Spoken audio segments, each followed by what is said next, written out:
मेरे प्रिय विद्यार्थियों, मैं हिंदी शिक्षक अंजनी कुमार तिवारी इस वीडियो में कक्षा 9 के विद्यार्थियों को उनकी पाठ्य पुस्तक कृतिका पाठ है रीढ़ की हड्डी, लिखा है जगदीश चंद्र माथुर। बड़ी ही सुंदर एकांकी है। इसमें समाज में लड़कियों को सावधान किया गया है कि वे अपने ऊपर होने वाले अन्याय और अत्याचार को सहन ना करें। पूरे एकांकी को मैंने पढ़ाया। समाज में उमा जैसी लड़कियों की आवश्यकता है। शंकर जैसे चरित्रहीन लड़कों की उपेक्षा की जाए, उनकी कमियों को उद्घाटित करके सबको सावधान किया जाए और उमा जैसी लड़कियां समाज में जो हों उनका सम्मान किया जाए, उनकी अच्छाइयों को प्रसारित किया जाए। जो लड़के भी अच्छे हों उनकी भी अच्छाइयों को प्रसारित करें और अगर लड़कियों में कोई कमी हो तो उस कमी को भी उद्घाटित करें। लेकिन यहाँ एक समाज में ऐसी मजबूरी, पिता की ऐसी मजबूरी के विषय में बताया गया है और एक बेटी की समस्या के विषय में बताया गया है। पूरे पाठ को मैंने पढ़ाया। मैं समझता हूँ आप सब समझ भी गए होंगे। आज इस पाठ का प्रश्नोत्तर मैं बताना चाहता हूँ। चलिए देखते हैं कि प्रश्नों को।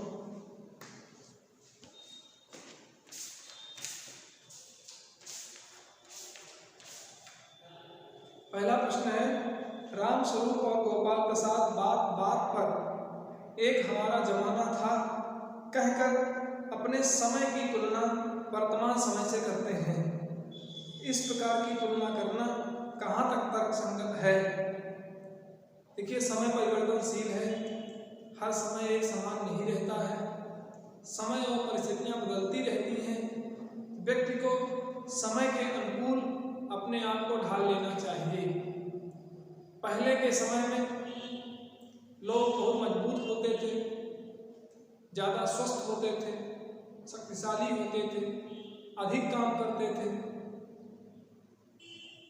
इतने सुख के साधन नहीं थे, इतने अच्छे अच्छे मकान नहीं थे और भी जो गाड़ी मोटर आदि एसी पंखा जो साधन विकसित हुए हैं सुख के, वो सब पहले नहीं थे। आज की परिस्थितियाँ और हैं, आज का समय और है। इसलिए हर व्यक्ति को समय के अनुकूल अपने आप को ढाल लेना चाहिए। ये जो बात बात में कह रहे हैं कि एक हमारा समय था कहकर अपने समय की तुलना वर्तमान समय से करते हैं, इस प्रकार की तुलना करना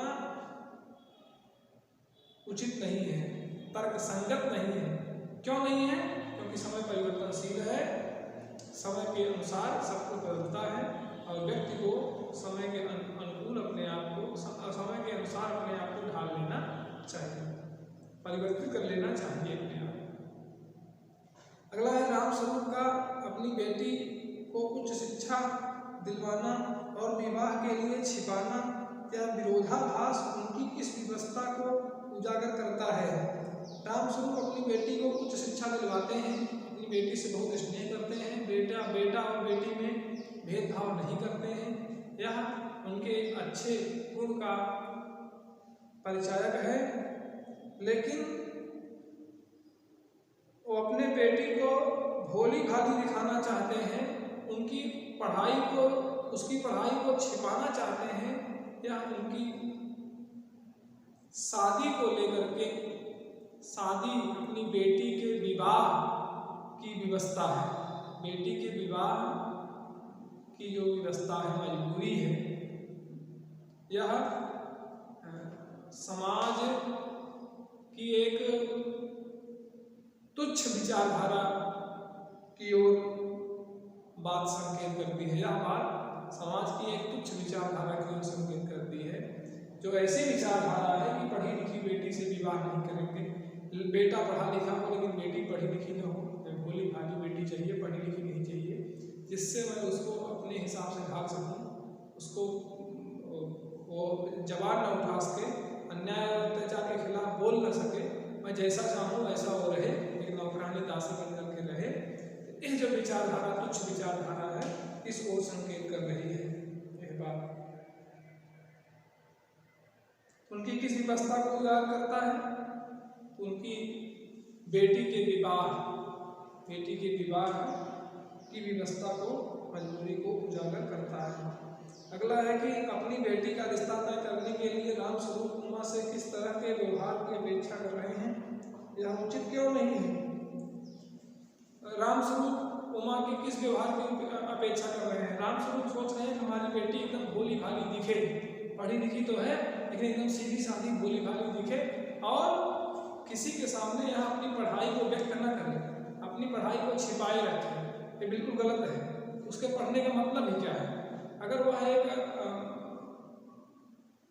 गंवार की तरह व्यवहार करे, एक अयोग्य व्यक्ति की तरह रहकर जीवन यापन करे, तो उसके पढ़ने और लिखने कोई औचित्य नहीं है।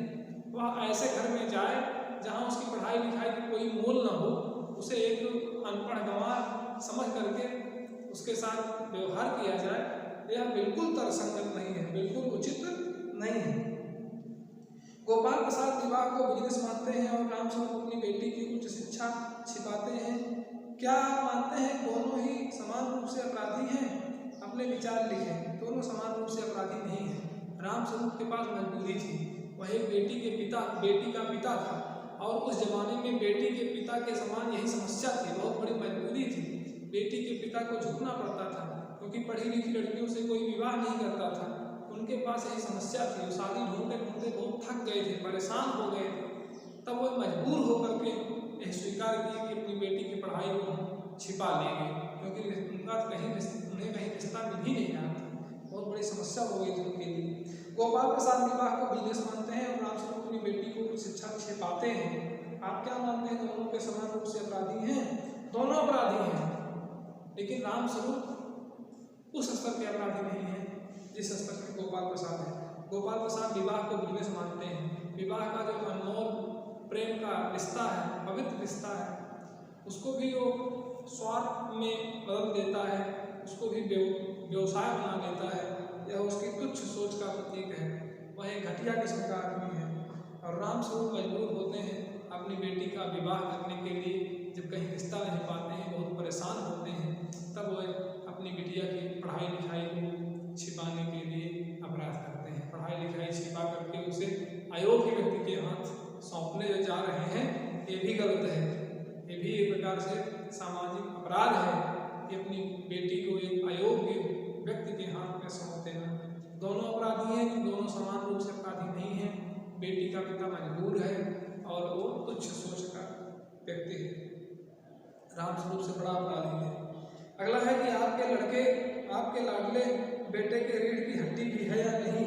उमा इस कथन के माध्यम से शंकर की किन कमियों की ओर संकेत करना चाहती है?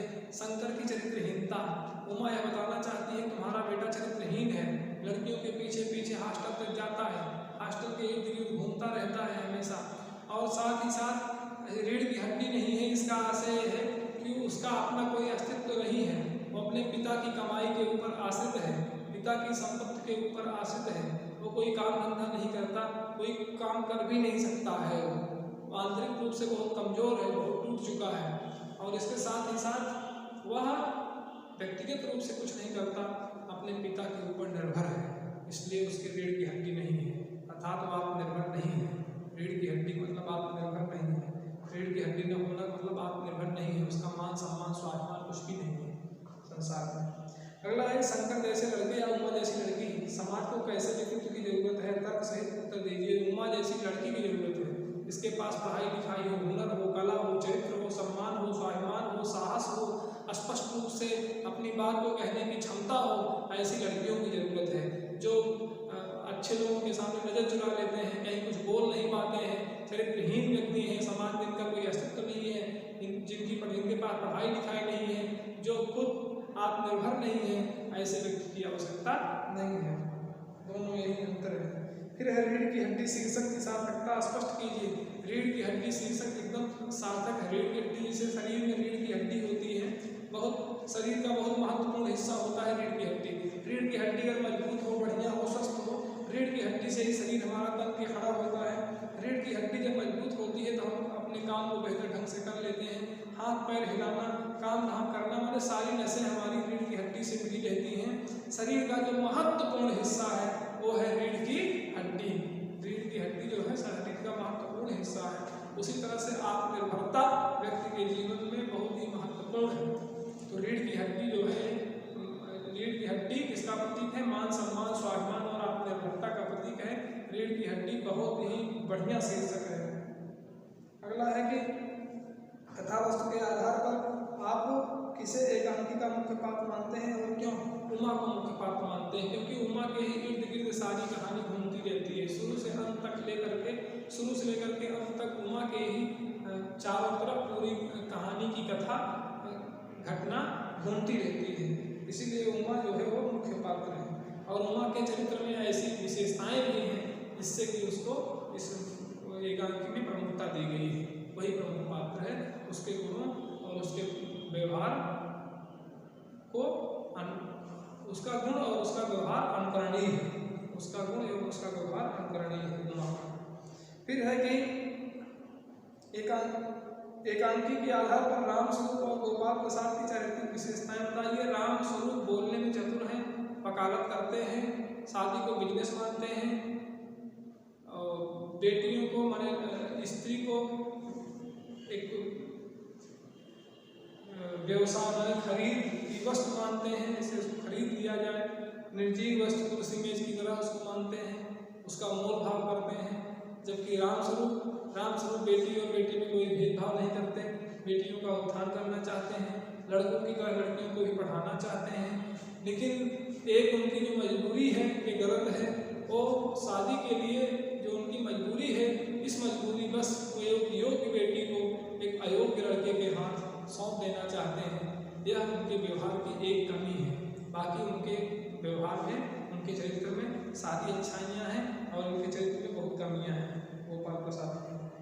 फिर है कि इस एकांकी का उद्देश्य क्या है? इस एकांकी का उद्देश्य है कि समाज में ऐसे लोगों की कमियों को उद्घाटित करना जो गंदे हैं, और उस कमी को जान करके लोग सावधान हों, और ऐसे लोगों की अच्छाइयों को प्रसारित करना जो अच्छे हैं, उमा जैसे जो हैं उनकी अच्छाइयों को फैलाना, जिससे कि लोग उमा जैसा बनने का प्रयास करें। फिर अगला है समाज में महिलाओं को उचित गरिमा दिलाने हेतु आप कौन से प्रयास करेंगे?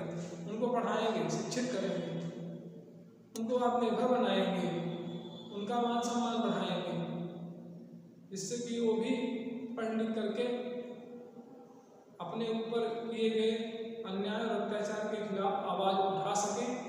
तो उनके उत्थान में उनको मजबूत बनाने के लिए हम लोग आंदोलन करेंगे, हम लोग लड़कियों को जागरूक करेंगे, उन्हें सावधान करेंगे, जिससे कि वो भी समाज में खुशहाल होकर के आनंद के साथ जीवन यापन कर सकें। जैसे हम जी रहे हैं वैसे हमारे घर की नारियाँ भी प्रसन्नतापूर्वक, स्वतंत्रतापूर्वक, आनंद के साथ जीवन यापन करें।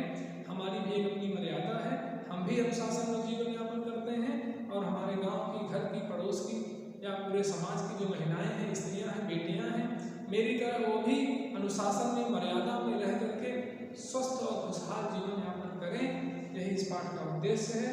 और हम नारियों के लिए प्रयास करेंगे, उनके साथ शोषण न हो, अन्याय न हो, उनकी शिक्षा दीक्षा अनवरत प्रसारित होती रहे।